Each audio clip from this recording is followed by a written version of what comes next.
প্রেমিকার পেটের সন্তান অস্বীকার করলো প্রেমিক। সর্বশেষ কি হলো দেখুন ভিডিওতে। লামিয়া প্রেগন্যান্সি কিট নিয়ে বাথরুমে দাঁড়িয়ে চোখের জল ছেড়ে দিয়ে কান্না করতে করতে বলল, আল্লাহ তুমি আমাকে ক্ষমা করো, আমি মান সম্মান নিয়ে বাঁচতে চাই। তাছাড়া আমার সামনে পরীক্ষা, এই সমস্যার জন্য আমি পরীক্ষা দিতে যদি না পারি তাহলে সবার কাছে ছোট হয়ে যাব। তাছাড়া আমি তো মেডিসিন খেলাম, কিন্তু কি করে এই সমস্যাটা হয়ে গেল কিছুই তো বুঝতে পারছি না। লামিয়া মন খারাপ করে বসে আছে। মা এসে বলল, কি হলো, তোর সামনে পরীক্ষা না, তুই এইভাবে মন খারাপ করে বসে আছিস কেন? কোনো প্রবলেম হয়েছে নাকি? লামিয়া বলল, মা আমার কিছু হয়নি, তবে সামনে হতে পারে। মা বলল, কিছু হয়নি আবার হতে পারে? আমি তো কিছুই বুঝতে পারছি না তোর কথা। তাছাড়া তোরে আমি প্রায় সময় বলেছি আমাকে ফেস দিয়ে কথা বলিস না, সামনে কি হবে বল আমাকে। লামিয়া আমতা আমতা করে বলল, মা আমি প্রেগনেন্ট। মা ভ্যাবা চাকা খেয়ে বলল, তুই এখনো বিয়ে করিসনি, প্রেগনেন্ট কিভাবে হলি? নাকি তোর মাথা খারাপ হয়ে গেছে? লামিয়া বলল, মা আমি যা বলছি সত্যি বলছি, আমি আসলে প্রেগনেন্ট। মা বলল, কিভাবে প্রেগনেন্ট হয়েছিস? তাছাড়া তোর পেটের বাচ্চার বাবাকে? লামিয়া বলল, মা তুমি ওই ছেলেটাকে চিনবা না, আমি তোমাকে একদিন পরিচয় করিয়ে দেব।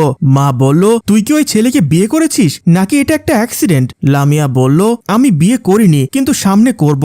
মা আফসোস করে বলল, হায় হায় তুই তো একটা বিরাট অন্যায় করে ফেলেছিস, এরকম আমাদের ইসলামের শরীয়তে নেই। লামিয়া বলল, মা তুমি বাবাকে কিছু বলিও না, ওনার এমনিতে মাথা গরম, যদি এরকম উল্টাপাল্টা কিছু শোনে তাহলে আমাকে না তোমাকে সহ বের করে দেবে। মা বলল, আমি জানি এখন তোর জন্য আমি বড় বিপদে পড়ে গেছি, যত তাড়াতাড়ি পারিস ওই ছেলেকে বিয়ে করে ফেল, না হয় সামনে তোর বড় বিপদ হয়ে দাঁড়াবে। লামিয়া বলল, আচ্ছা ঠিক আছে মা, আমি একটা কাজে বের হব, আর এই কথা কাউকে বলিও না। লামিয়া তার বন্ধু সাজুকে বলল, বন্ধু তুই বিশ্বাস কর, আমি আসলে ইচ্ছাকৃত ভাবে ওইরকম কিছু করতে চাইনি, আকাশ আমাকে জোর করে ওই ফালতু কাজগুলো করিয়েছে। সাজু বলল, আমার জানা মতে ও 2-4 দিনের ভেতরে দেশের বাইরে চলে যাবে।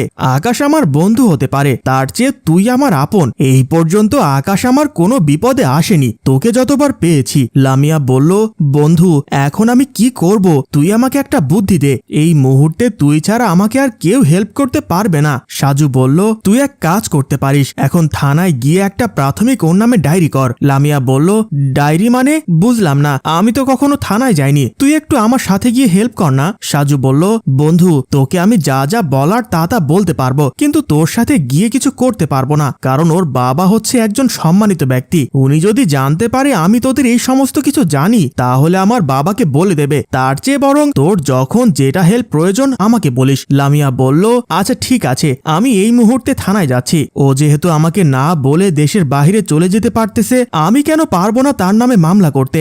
বলে লামিয়া থানায় গেল। তারপর সাজু নিজে নিজে বলল, আকাশ তুই এখন বুঝতে পারবি কত ধানে কত চাল। পুলিশ অফিসার বলল, বলেন আপনার কি সমস্যা, কিসের বিপদে পড়েছেন? লামিয়া বলল, স্যার একটা লোক আমার সাথে শারীরিক সম্পর্ক করে এখন প্রতারণা করছে। পুলিশ বলল, আমি আপনার কথা পুরোপুরি বুঝিনি, স্পষ্ট করে বলেন কি হয়েছে আপনার? লামিয়া বলল, স্যার আসলে কিভাবে আপনাকে বলতাম, একটা লোক আমাকে প্রেমের ফাঁদে ফেলে শারীরিক সম্পর্ক করে আমার সাথে, আমি এখন প্রেগনেন্ট। পুলিশ অফিসার বলল, তো এখন কি করা যায়, আপনি কি তার জন্য মামলা করবেন? লামিয়া বলল, এজন্যই আপনার কাছে এসেছি পরামর্শ নেওয়ার জন্য। পুলিশ অফিসার বলল, ছেলেটা এখন কোথায়? লামিয়া বলল, আমি শুনেছি 2-4 দিনের ভেতরে দেশের বাইরে চলে যাবে, তাছাড়া ওর বাসা আমি চিনি না, ও আমার সাথে দেখা করতো এতটুকুই, কিন্তু ওর মা বাবার নাম জানি। পুলিশ অফিসার বলল, আসলে আপনারা বোকা, সুন্দর ছেলে দেখলে পাগল হয়ে যান, এখন ওই ছেলেকে কিভাবে খুঁজবেন আমাকে বলেন তো। আচ্ছা ঠিক আছে বলেন, আমি ডায়েরি করতেছি।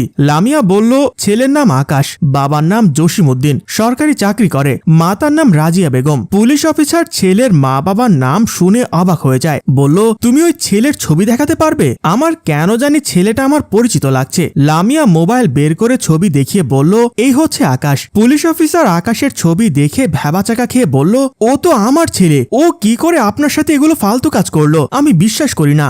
লামিয়া বলল, কথা কাজে তো মিলে গেছে, ওর বাবা বলেছিল সরকারি চাকরি করে, আপনিও তো সরকারি চাকরি করেন। পুলিশ অফিসার বলল, আপনি পুরো ঘটনা আমাকে বলুন, কিভাবে কি হয়েছে? লামিয়া বলল, ঠিক আছে আমি বলছি শুনুন। লামিয়া বন্ধু সাজুর বাসায় গিয়ে বসলো। সাজু এসে বলল, তোর কোনো কষ্ট হয়নি তো? লামিয়া বলল, আমার কোনো কষ্ট হয়নি, কিন্তু যার সাথে এখানে আসার কথা সে কোথায়? সাজু বলল, কার কথা বলছিস?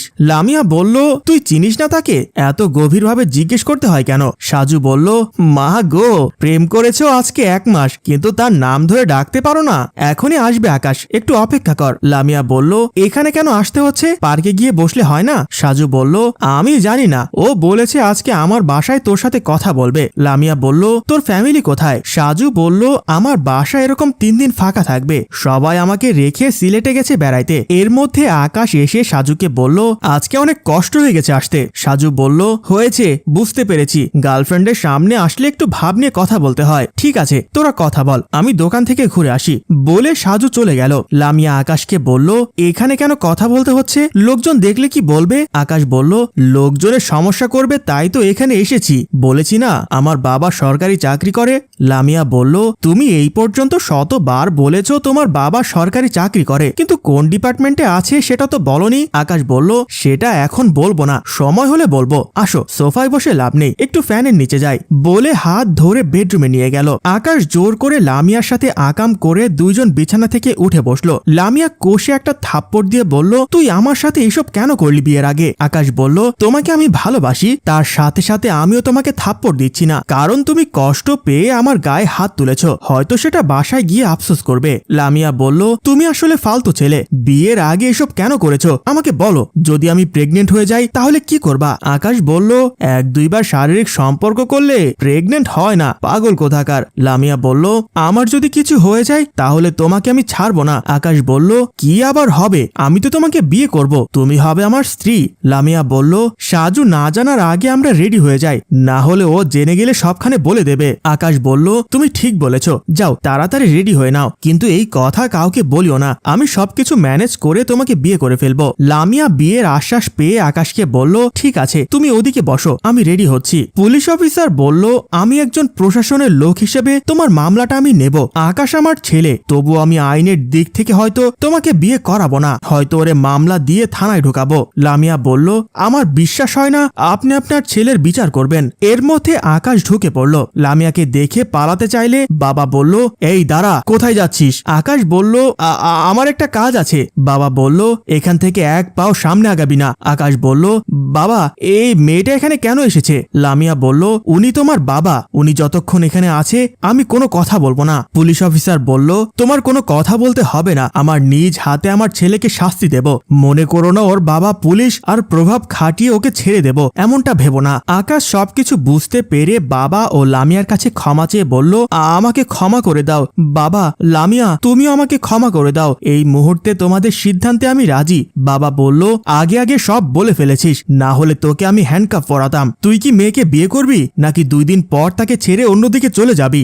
বাবা তুমি যাই বলো আমি রাজি। বাবা বলল, ঠিক আছে লামিয়া, তুমি কি চাও, আমার ছেলেকে বিয়ে করবে? লামিয়া বলল, আপনার ওপর কথা বলবো না, আমি সব কিছুতে রাজি, না হলে এই বাচ্চার বাবা কে হবে? পুলিশ অফিসার বলল, ঠিক আছে, তাহলে আমি কাজী ডাকছি। লামিয়া আইনের কাছে গিয়ে পরাজিত হয়নি, আইন এখনো আছে। সম্মানিত ভিউয়ার্স, গল্পটা ভালো লাগলে শেয়ার এবং লাইক কমেন্ট করে জানাবেন।